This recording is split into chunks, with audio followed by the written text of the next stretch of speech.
Mais notícias chegando com o cara da máscara. Uma operação surpresa, silenciosa e altamente eficaz das Forças Armadas norte-americanas pegou o mundo de surpresa e colocou o regime da Venezuela em estado de alerta máximo. O presidente Donald Trump teria dado a ordem direta para que uma equipe de elite, incluindo soldados da Força Delta e apoio da Marinha e da CIA, invadisse Caracas com um único objetivo: resgatar 5 opositores políticos que estavam asilados dentro da embaixada da Argentina há mais de 400 dias. E o mais impressionante: tudo ocorreu sem disparos, sem vítimas. E os envolvidos foram levados diretamente para o território dos Estados Unidos como se tivessem desaparecido no ar.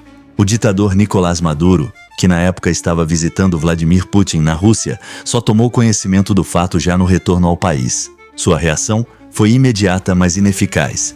Afinal, como reagir quando você nem viu o golpe chegar? As autoridades venezuelanas ficaram completamente de mãos atadas, sem saber por onde ou como esses homens entraram, executaram a missão e sumiram sem deixar rastros. E aqui entra o detalhe que assusta qualquer regime autoritário.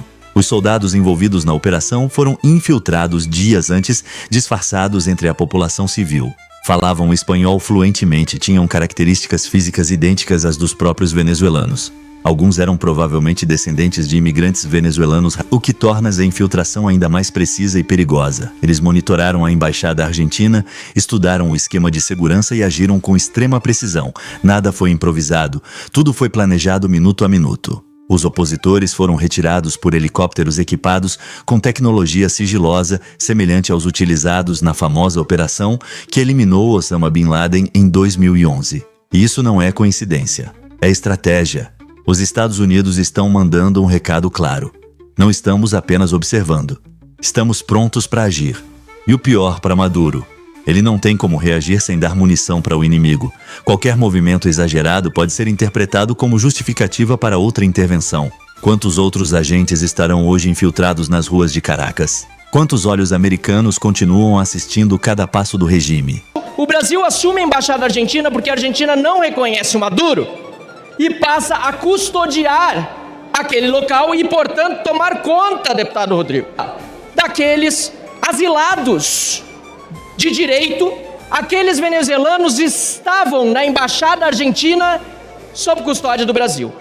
Há mais de 150 dias sem energia elétrica. O gerador que tinham fundiu e o regime do Maduro não deixava nem o técnico entrar e o Brasil não fazia nada para ajudar. Asilados venezuelanos na embaixada argentina, custodiada pelo Brasil, foram resgatados pelos americanos e estão nos Estados Unidos já. Essa é a verdadeira guerra moderna. Não é com tanques, não é com confrontos abertos. É com inteligência, com informações, com ações cirúrgicas que expõem fragilidades sem derramar uma única gota de sangue. Um jogo de xadrez onde o adversário nem sabe que está sendo vigiado até o checkmate. Mas essa não foi apenas uma vitória militar, foi também uma vitória diplomática. Por quê? Porque o mundo democrático não condenou a ação. Pelo contrário, muitos veem isso como um resgate humanitário, um gesto de proteção a quem sofre sob um regime opressor. E isso coloca os Estados Unidos numa posição delicada, mas poderosa. Eles podem agir com força, sim, mas sempre com legitimidade moral. Enquanto isso, Lula tentava se posicionar como mediador global. Queria trazer paz à Ucrânia com cachaça e conversa fiada. Mas enquanto ele viajava pelo mundo com discursos genéricos e promessas vazias, o Trump resolveu uma crise internacional com 2 ligações rápidas. Uma para a Índia, outra para o Paquistão. Resultado: um cessar-fogo imediato entre os 2 países. Uma vitória discreta, mas real.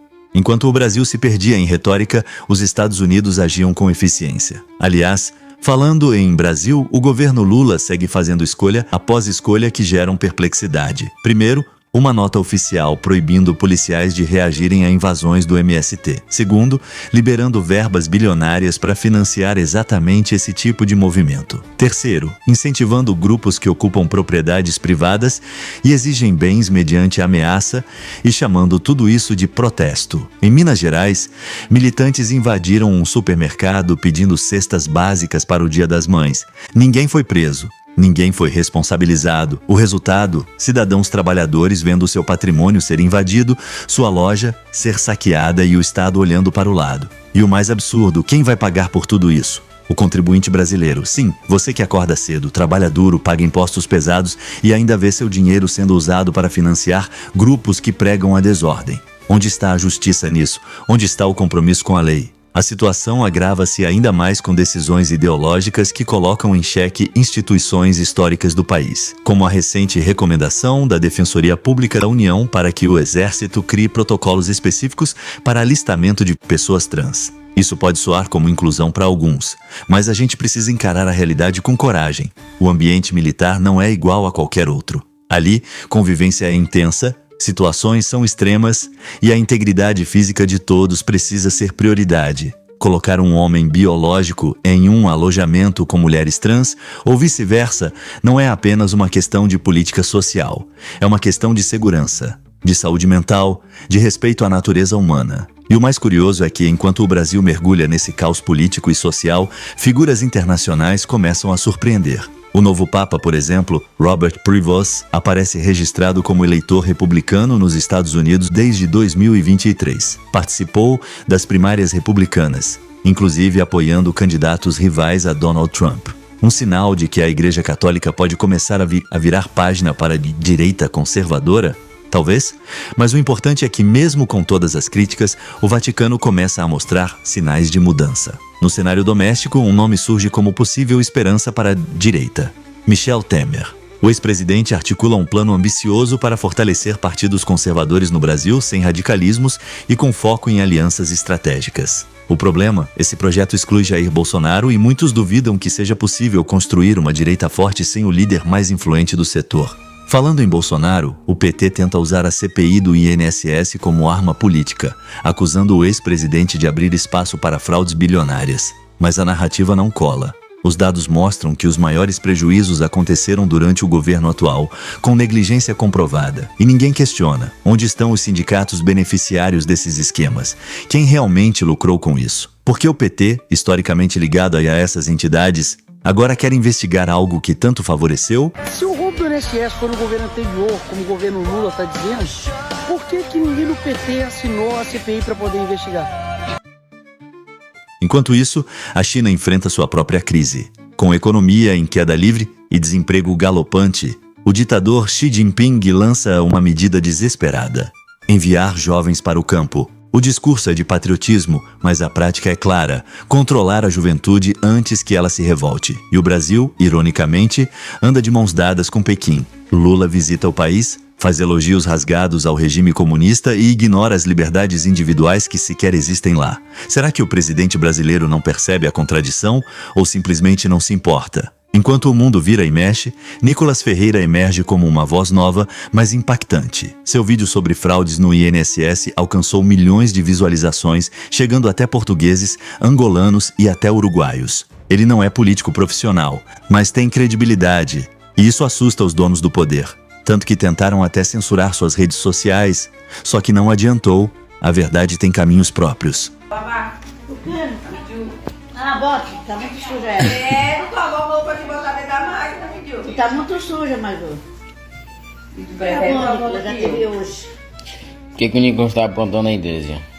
Tá falando dos ladrão. Tá falando dos ladrão do INSS. Tá falando dos hospitais que não tem remédio. Que não tem atendente, que não tem não sei o quê. Rapaz, a Terezinha tá não vendo nada aí, ó. Roubaram, né, o dinheiro da Terezinha. Roubaram o dinheiro dos aposentados. Pois é. Falando que os aposentados estão passando fome porque roubaram o dinheiro. Ei, e não foi 6 bilhões, não, foi muito mais. 90 bilhões. Nunca nesse dinheiro volta. Nunca E, Vamos voltar. e além dos 90 bilhões, parece que a região mais afetada foi o Norte e Nordeste, né? Foi Norte e Nordeste. É É onde predomina mais a pobreza. mais aonde o. Eita, gente, pega povo essa do- parede. Quente. Muito quente, gente. Onde mais o povo é coisa o Lula. Idolatra. Idolatra, Graças a porque- Deus, minha mãe foi liberta Porque, disso. não, eu não idolatrei. Não idolatrou, mas a senhora era petista. Eu votei nele bem mais 2 vezes. Pois é, a senhora era petista. Graças a Deus o Nicolas me converteu. Naquela Amém. outra eleição. Ainda brigava com nós, ainda por causa do Agora Lula. também na primeira eu votei nele. E ainda brigava com nós por causa do Lula. Graças a Deus que ela conheceu o Nicolas. Obrigada. Briguei com os meus avós por causa de Ela brigou com o Jeová, mãe. por causa do Bolsonaro. Fala baixo. Não. Tá com o Bolsonaro? É, que ele é bolsonarista. Meu Deus, mãe, essa era fascista. E aí Que horror. ele tava desfilamando o Lula. Aí a senhora foi defender o Lula. Quando ele tava se Na campanha. candidatando. Mamãe, a senhora foi defender o Lula, mãe. Foi. Que horror. A senhora não tem vergonha desse passado obscuro. Mulher, como é que eu tenho vergonha se eu nem sabia de nada? Ah, tá. Agora a senhora é universal. Agora a senhora tá antenada, né, Agora, diretor? isso mesmo, filho, agora eu tô antenada. Antigamente a senhora era alienada ou Antigamente ela tava cega pelo Lula. Agora ela tá liberta. pelas fake news, né? Mamãe, bebe água? Ah, ainda vou tomar remédio. Bebe água. Né? Água a gente não bebe só quando toma remédio, não. E a gente fica aqui diante de tantas notícias perguntando: onde está o limite? Até onde vamos aceitar que o dinheiro do povo seja usado para financiar desmandos? Quando vamos parar de fingir que tudo está sob controle, enquanto vemos nossas ruas, nossas empresas, nossas famílias sofrendo com uma política que parece não ter rumo? Se você está aí assistindo a tudo isso, talvez tenha perdido a esperança. Talvez ache que nada vai mudar. Mas lembra do que Nicolas disse? Não é uma corrida de 100 metros, é uma maratona. E a gente não vai desistir, porque cada voto, cada debate, cada postagem, cada conversa com o vizinho é um passo em direção ao futuro que a gente quer para esse país. Fique com Deus, meu amigo, minha amiga. Sempre tem vídeo novo aqui para você. Deixe seu comentário, conte o que você achou dessa análise toda e se inscreve no canal. Bora juntos continuar essa conversa.